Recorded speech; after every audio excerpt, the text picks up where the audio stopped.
ने कुछ बहुत बड़े बड़े ऐलानात किए हैं, वो मैं आपको इस वीलॉग में बताऊंगा क्योंकि एस्टेब्लिशमेंट में उसके बाद खलबली मच गई है। जितनी भी दुनिया के अंदर पाकिस्तान जैसे मुल्कों की एस्टेब्लिशमेंट्स हैं, यानी अगर आप इंडिया की बात करें, पाकिस्तान की बात करें, इंडिया तो बहुत बड़ी डेमोक्रेसी है और बहुत सारे मुल्क हैं छोटे मोटे जो अमेरिका के आशीर्वाद के साथ चलते हैं या उनकी एस्टेब्लिशमेंट अमेरिका की ईमा के ऊपर काम करती है। स्पेशली पाकिस्तान का एक बड़ा ज़बरदस्त ट्रैक रिकॉर्ड है कि पाकिस्तानी एस्टेब्लिशमेंट की जो डोरियाँ हैं वो अमेरिका से हिलती है। तो इनके लिए जो सबसे मेन हब है या जो पावर हब है वो अमेरिकन एस्टेब्लिशमेंट है। अमेरिकन एस्टेब्लिशमेंट के अंदर खलबली मच गई है डोनाल्ड ट्रंप के स्टेटमेंट्स के बाद। तो इसके असरात कितने ज़बरदस्त होंगे पाकिस्तान और पाकिस्तान जैसे ममालिक की जो एस्टेब्लिशमेंट्स हैं उनके ऊपर। लेकिन सबसे पहले मैं आपको बताऊं कि आज बड़ा इंपॉर्टेंट दिन है पाकिस्तान तहरीक इंसाफ के लिए। तहरीक इंसाफ दो फ्रंट्स के ऊपर काम कर रही है। पहला जो ओवरसीज पाकिस्तानियों का है वो इस वक्त बहुत इंपॉर्टेंस इख्तियार कर गया है क्योंकि आलमी मंजरनामे में डोनाल्ड ट्रंप की हैरान कुन जीत के बाद ये एक्सपेक्टेड तो थी, लेकिन आलमी मीडिया ने, क्योंकि आलमी मीडिया भी आलमी एस्टेब्लिशमेंट के लिए काम करता है और वहाँ सारा इन्फ्लुएंस जो है वो अमेरिकन का या अमेरिकन एस्टेब्लिशमेंट का है या अमेरिकन डीप स्टेट का है, तो वो पूरा तासुर दे रहे थे कि डोनाल्ड ट्रंप का बड़ा टफ मुकाबला है। एक पाकिस्तानी मीडिया का अगर आप उसके साथ मुवाजना करें तो देखें पाकिस्तानी मीडिया क्या कहता था। पाकिस्तानी मीडिया के जो बड़े बड़े सुर्खैल हैं, जो बड़े बड़े नाम हैं, वो ये कहते थे इमरान खान ज़्यादा से ज़्यादा 10 या 12 सीटें जीत जाएगा और अगर इससे ज़्यादा जीता तो वो जो जीतने वाले हैं वो गारंटियां देकर जीतेंगे और वो जीतते ही PMLN पीपल्स पार्टी और MQM समेत दूसरी जमातों को ज्वाइन कर लेंगे। ये इनके बुलंदो बांग किस्म के दावे थे और बड़े बड़े इन्होंने नारे और बड़ी बड़ी इन्होंने बातें की हुई थी। अब पाकिस्तानी तज्जियाकार जितने ब्रूटल थे, पाकिस्तानी अवाम ने उतना ही सख्त रद्द-ए-अमल दिया और पूरा का पूरा इलेक्शन उल्टा के रख दिया। आज तमाम तरफ फस्तायत के बावजूद पाकिस्तान की सबसे बड़ी पॉलिटिकल पार्टी पाकिस्तान तहरीक इंसाफ है और उन तज्जियाकारों को जो है वो अभी तक बेचारों को शर्म भी नहीं आ रही। शीशे में अपनी शक्ल देखकर अपने आप को कुछ कहते भी नहीं है, 3 लफ्ज भी नहीं अपने ऊपर भेजते बेचारे। हालांकि इन्होंने खड़े होकर नाच नाच के घुंघरू तोड़ दिए थे कि इमरान खान खत्म शुद्ध, ए हो गया तो वो हो गया तो फलाना जर्नैल आ गया तो फलाना बंदा आ गया तो फलानी एस्टेब्लिशमेंट हो गई तो फलाना काम हो गया तो फलाना गिरफ्तार हो गया तो फलानी गवाही आ गई, पता नहीं क्या कुछ हर बात के ऊपर इन्होंने इमरान खान का जो है वो इन्होंने कहा जी खत्म शुद्ध। लेकिन हमने देखा कि सारा कुछ करने के बावजूद आज भी पाकिस्तान की सबसे बड़ी पॉलिटिकल हकीकत इमरान खान है। कोई माने या ना माने, यानी पाकिस्तान के सिर्फ एक सूबे को छोड़कर बाकी तमाम जगहों पर फस्तायत का बाजार गर्म है। रास्ते बंद किए जा रहे हैं। पंजाब में कर्फ्यू जैसा माहौल बना दिया कि लोग सवाबी वाले जलसे में ना पहुंच सकें। रावलपिंडी में गिरफ्तारियां हो रही हैं। अटक में दफा 144 लगा दी गई है। लाहौर ठोकर न्याज़बे का रास्ता बंद कर दिया गया है। सिंध से आने वालों के ऊपर बदतरीन टॉर्चर, बिलावल की फस्तायत वहां पर नजर आई है और बिलावल फाशिस्ट है। ये देखें, जो लोग माजी में पाकिस्तान पीपल्स पार्टी को थोड़ा बहुत जमहूरी समझते थे ना, उनकी गलतफहमी दूर हो गई। उन्हें समझ आ गई है कि ये जो नया लड़का है ना बेनज़ीर भुट्टो साहिबा का, बिलावल जरदारी, ये फाशिस्ट है। लोगों को, जर्नलिस्टों को, इंसानी हकूक़ की तंजीमों को, सारों को समझ आ गई है कि जुल्फ़िकार जी भुट्टो की सियासत का जो आगाज़ था, उन्होंने कहा कि मेरे डैडी हैं जनरल अयूब, और फिर उन्होंने वहाँ से अपनी सियासत का आगाज़ किया। लेकिन बेनज़ीर भुट्टो ने अपनी सियासत जो है वो एक एंटी एस्टेब्लिशमेंट बयानिए के साथ आगे बढ़ाई थी।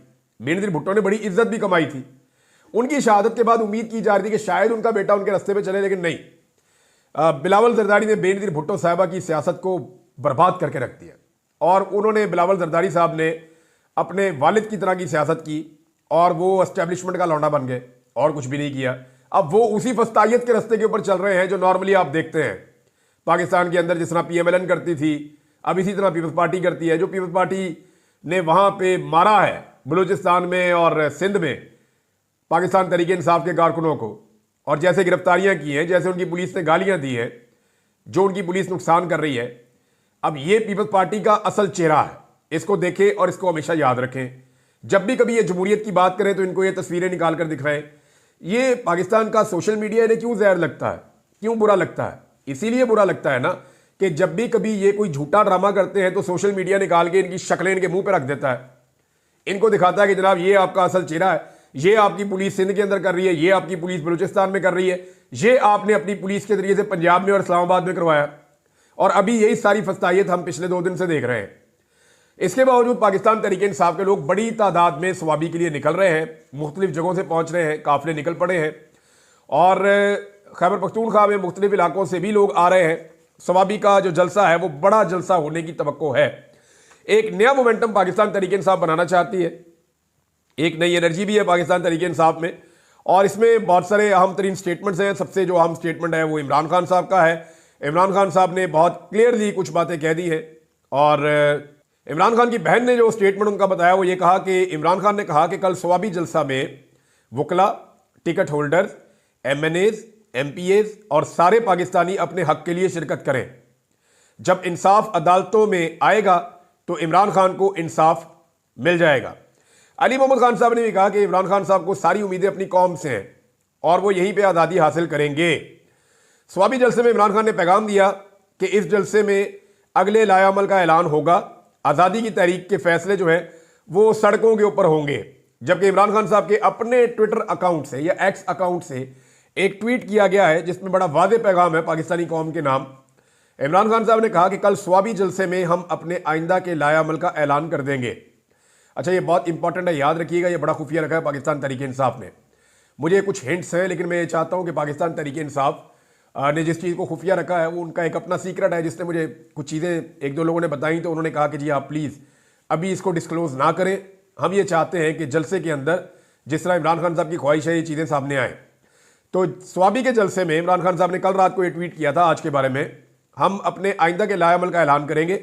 बंदूक के जोर पर आईन और दीगर कवानीन में की गई तब्दीलियों और मुल्क पर काबिज माफिया के खिलाफ हमें मिन हैसुल कौम खड़ा होना पड़ेगा, वरना पाकिस्तान का कोई मुस्तकबिल नहीं है। साबिक़ वज़ीर आज़म इमरान खान साहब का पैगाम, और ये उनके एक्स अकाउंट से जारी किया गया है।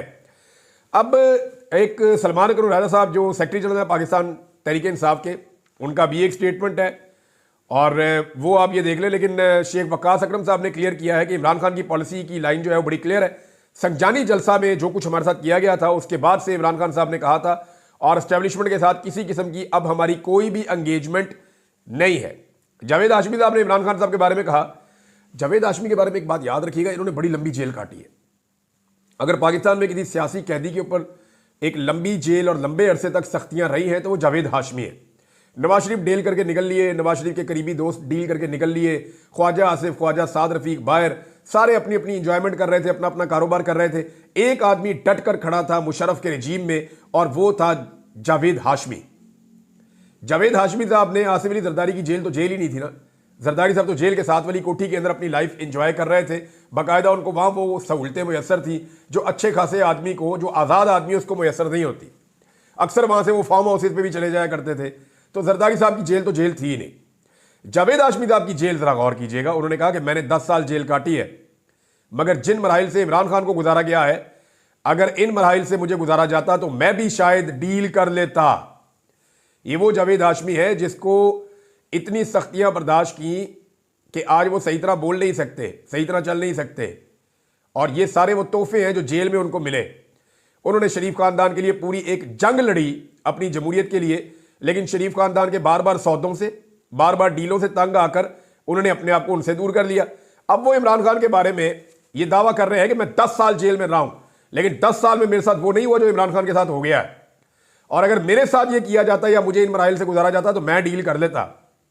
इतना जुल्म किया जा रहा है कि एक कमरे में इसे बंद किया हुआ है और इसे डील के लिए कहा जा रहा है। अच्छा जी, एक स्टेटमेंट जो है वो सलमान अकरम राजा साहब का है। यहां से आपको आइडिया हो जाएगा कि सबका स्वाबी जलसा में जाना कितना जरूरी है। इमरान खान साहब ने बड़ा क्लियर कर दिया है।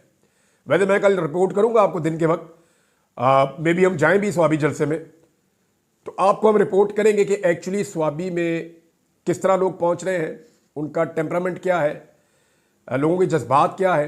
क्योंकि इससे पहले मैंने देखा कि पाकिस्तान तहरीक इंसाफ के कारकुन बहुत गुस्से में हैं और वो बड़े रिएक्टिव हैं, यानी वो चाहते हैं कि इमरान खान साहब जेल से बाहर आएं और पाकिस्तान के हालात ठीक हों।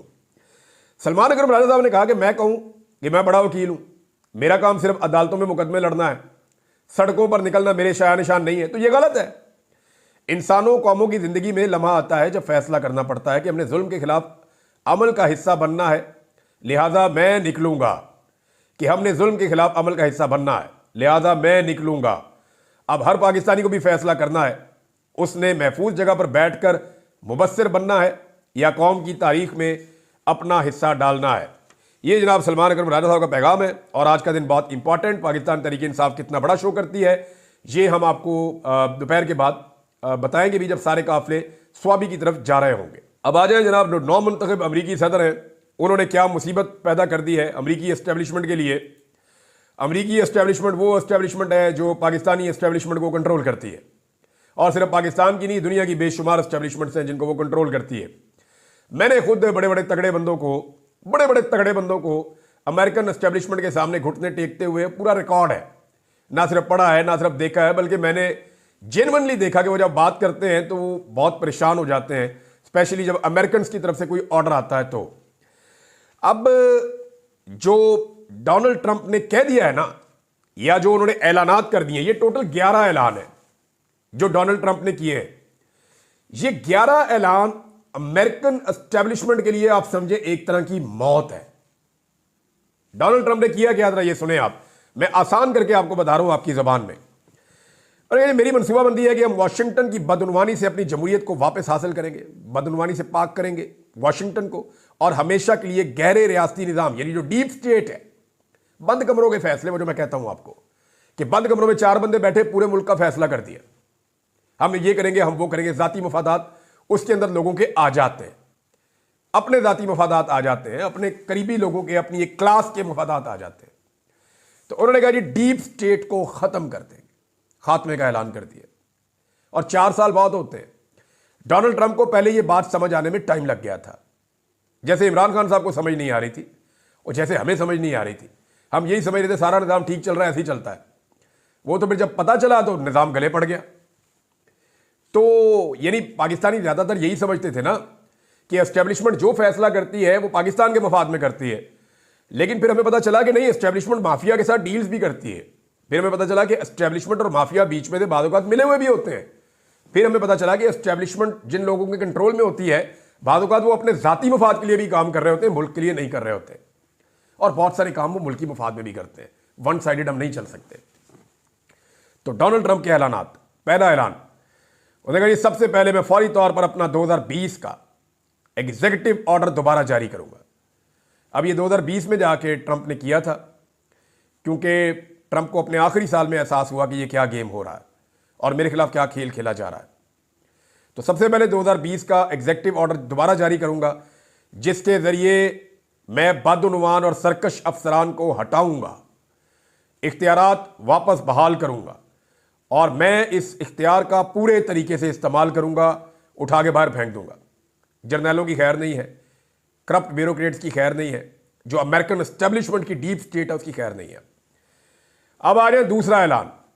उसने कहा जी दूसरा, हम अपनी कौमी सलामती और इंटेलिजेंस निज़ाम में मौजूद तमाम बदउनवान अनासर को बाहर निकाल देंगे, और ये बहुत सारे हैं। वो महकमे और इदारे जो हथियार के तौर पर इस्तेमाल हो रहे हैं, इन्हें मुकम्मल तौर पे दोबारा तरतीब दूंगा, फिर से इनको ठीक करूंगा, ताकि जो ऐसे अफसरान जो पीछे रह के काम करते हैं, या ऐसे लोग जो दस्ताने पहनकर काम करते हैं, या बेचेहरा लोग हैं, नामालूम अफराद जिन्हें हम कहते हैं, वो कभी भी कदामत पसंदों, ईसाइयों या बाएं बाजू के सियासी मुखालिफिन को कुचलना, निशाना बनाना और जुल्म का शिकार ना कर सकें, जैसा कि वो नाकाबिले यकीन हद तक कर रहे हैं। अमेरिकन एस्टेब्लिशमेंट की तो खैर नहीं है। तीसरा और चौथा, ये 2 चीज़ें इकट्ठी उन्होंने बताई हैं। उन्होंने कहा अदालतों की हम इस्लाह करेंगे, अदालतों को ठीक करेंगे। अदालतों में बहुत बदउनवानी है, जजेस जो हैं वो कई दफ़ा परवाह भी नहीं करते जब वो वारंट जारी करते हैं, उनके सामने झूठ बोला होता है, उन्हें बाद औक़ात आइडिया होता है, ऐसी दरखास्तें होती हैं जिनमें जजेस को मालूम था, या कम अज़ कम उन्हें पहले से मालूम होना चाहिए था कि वो गलत दरखास्तें हैं, लेकिन वो इस पर कुछ नहीं करते। जजेस बंदों की गिरफ्तारियां करवा देते हैं, इनसे झूठ बोला जाता है, और वो मजबूर हैं कि मुल्क को तकसीम करने वाले झूठ और ताकत के गलत इस्तेमाल को बेनकाब हम करेंगे। हम एक सच्चाई और मफामती कमीशन कायम करेंगे, ये जनाब इनका चौथा काम है। यानी एक ऐसा कमीशन बनाएगा जो इस तरह के सारे मामलों को एक्सपोज करेगा कि कहां कहां पे ज्यादती हो रही है। तो पाकिस्तान के अंदर कई अदालतों में जजेस ने बड़ा अच्छा स्टैंड लिया, वो खड़े हो गए, उन्होंने कहा नाइंसाफी नहीं करेंगे, लेकिन कई जजेस आला कार के तौर पर इस्तेमाल भी हुए। ये मादी से लेकर अब तक का ट्रैक रिकॉर्ड है। तो डोनाल्ड ट्रंप उसका इशारा कर रहा है, वहां अमेरिका में भी ये गेम होती है। पांचवा, उन्होंने कहा कि हुकूमत के उन लीकर्स के खिलाफ एक बड़े क्रैकडाउन का आगाज करेंगे। हुकूमतों के अंदर बंदे बैठे होते ना, इधर से निकाल के शुद्धनी छोड़ दी, इधर छोड़ दी, ये एस्टेब्लिशमेंट के कहने के ऊपर प्रोपेगेंडे का हिस्सा बन रहे होते हैं, नए प्रोपेगेंडास खड़े कर रहे होते हैं, जाली खबरों के साथ साजिश करके झूठियां कहानियां फैलाते हैं और हमारी हुकूमत और जमहूरी निज़ाम को नुकसान पहुंचाने की कोशिश करते हैं। ये हर मुल्क की एस्टेब्लिशमेंट ने ना ऐसे बंदे रखे होते हैं, इधर से खबर लीक करवा दी, उधर से करवा दी, फलां मीडिया को ये दे दिया, उसको ये फीड कर दिया, तो वो कह रहे जी इनको मैं नहीं छोड़ूंगा और इन पर क्रिमिनल चार्जेस लगाएंगे, फौजदारी मुकदमात करूंगा इन पे। छठा, उसने कहा कि जितने भी हमारे इंस्पेक्टर जनरल हैं, आईजी हैं, जैसे हमारे आईजी होता है सूबे का, इनके दफातर को मुकम्मल आज़ाद कर देंगे और जो मेन महकमा बना हुआ उसके साथ इसका जिस्मानी ताल्लुक खत्म हो जाएगा। सारे आईजी आज़ाद हो जाएंगे, बिल्कुल इंडिपेंडेंट हो जाएंगे। ये कोई इनके ऊपर इन्फ्लुएंस नहीं कर सकेगा, ये किसी की निगरानी में काम नहीं करेंगे। जब ये निगरानी में काम नहीं करेंगे तो इनके ऊपर दबाव नहीं आएगा और ये डीप स्टेट के असर से आज़ाद हो जाएंगे। यानी होता यह है कि वो एस्टेब्लिशमेंट के गुलाम बन जाते हैं अपनी नौकरी के लिए, अपनी तरक्की के लिए। जब उन्हें उनसे आज़ाद कर दिया जाएगा एस्टेब्लिशमेंट के असर से, तो वो इंडिपेंडेंटली पुलिस काम करेगी और सियासी मकासद के लिए इस्तेमाल नहीं होगी। सातवां निज़ाम जो ऐलान किया है डोनाल्ड ट्रंप ने, उसने कहा सातवां, मैं कांग्रेस से एक आज़ादाना ऑडिट निज़ाम कायम करने की दरख्वास्त करूंगा ताकि हमारे इंटेलिजेंस इदारों की मुसलसल निगरानी की जा सके। अमरीकी इंटेलिजेंस जो पूरी दुनिया की निगरानी करती है, उसकी निगरानी के लिए स्पेशल ऑडिट का निज़ाम ट्रंप कायम करने जा रहा है, इस बात को यकीनी बनाने के लिए कि वो हमारे शहरियों की जासूसी ना कर रहे हों, अमरीकी अवाम के खिलाफ गलत मालूमात की मुहिम ना चला रहे हों या किसी की इंतखाबी मुहिम की जासूसी ना कर रहे हो, जैसे कि उन्होंने मेरे साथ किया है। आठवां ऐलान किया डोनाल्ड ट्रंप ने कि हम ट्रंप इंतजामिया के शुरू किए गए इस इकदाम को जारी रखेंगे, जिसके तहत वसी वफाकी ब्यूरोक्रेसी के हिस्सों को वाशिंगटन की दलदल से बाहर निकालेंगे। 1 लाख सरकारी ओहदे वाशिंगटन से निकाल के बाकी अमेरिका में शिफ्ट करेंगे, क्योंकि वाशिंगटन में सारी ताकत इकट्ठी कर दी है। वाशिंगटन में डेमोक्रेट्स तगड़े हैं, तो रिपब्लिकन्स के एरिया के अंदर कोई इंतजामी पावर नहीं है, तो उन्होंने कहा मुख्तलिफ महकमों को और बड़े बड़े अफसरान को अमेरिका के बाकी हिस्सों में भी भेजूंगा। जरूरी नहीं है कि पूरा निज़ाम एक ही जगह से कंट्रोल हो। जब एक जगह से पूरा निज़ाम कंट्रोल होता है तो उस कंट्रोल के ऊपर एक कंट्रोल एस्टेब्लिशमेंट का भी होता है, तो इससे एस्टेब्लिशमेंट का कंट्रोल अमेरिका में डोनाल्ड ट्रंप कमजोर करने जा रहा है। 9वां और 10वां पॉइंट इकट्ठा बोला डोनाल्ड ट्रंप ने, और उसने ये कहा कि मैं इस पर काम करूंगा कि वफाकी अफसरान को इन कंपनियों में नौकरियां लेने से रोका जाए जिनके साथ वो काम करते हैं। ये तो सिंपल है कि पहले जब सरकारी नौकरी है, मुख्तलिफ कंपनियों को फ़ायदा दो और जैसे ही रिटायरमेंट हो उन कंपनियों के अंदर मुलाजमत कर लो और बड़ी बड़ी तनख्वाहें और फ़ायदे ले लो।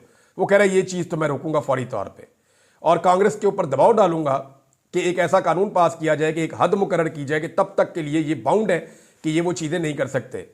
इसी तरह मैं रियासती निज़ाम को ख़त्म करूंगा और एक ऐसी हुकूमत बहाल करूंगा जो अवाम के ज़रिए और अवाम के लिए हो। ये वो 11 काम है जो डोनाल्ड ट्रंप करने जा रहा है। पाकिस्तानी इकॉनमी के बारे में बड़ी खौफनाक खबरें हैं। पाकिस्तानी वजीर खजाना ने हाथ खड़े कर दिए, वफाकी वजीर पानी और बिजली ने भी हाथ खड़े कर दिए, और जो कुछ इस वक्त पाकिस्तान के साथ पंजाब हुकूमत कर रही है इकॉनमी को लेकर, ये सारी चीज़ें मैं आपको नेक्स्ट वीलॉग में बताऊंगा। लेकिन एक खबर मुझे आपको बतानी है, वो है कि एक डाकू है, कच्चे का डाकू, जो यूट्यूब के ऊपर वीडियोस बनाता था, लोगों में बड़ा मकबूल हुआ था, शाहिद लुंड, वो कत्ल हो गया है। कुछ लोग कह रहे हैं पुलिस ने मारा, कुछ लोग कह रहे हैं कि आपसी मुकाबले में मारा गया। लेकिन इसके कत्ल के ऊपर सोशल मीडिया के तबसरे पढ़ के मैं हैरान हो रहा हूँ। एक इसकी आखिरी एक कॉल भी रिकॉर्ड हुई थी और उसमें ये अपने इलाके में एक स्कूल बनाना चाहता था, और वो भी हम सुन रहे थे। बहरहाल एक कंट्रोवर्शियल किरदार था, लेकिन कच्चे के डाकू, कच्चे की सिचुएशन और उसके साथ जुड़ी हुई वहाँ की सियासत, ये हमारे लिए हमेशा से एक बड़ा अहम मसला रहा है, स्पेशली जनूबी पंजाब और इंटीरियर सिंध का। कभी इस पे बात करेंगे डिटेल में। अब तक के लिए इतने, अपना ख्याल रखिएगा, अपने इस चैनल का भी। अल्लाह हाफ़िज़।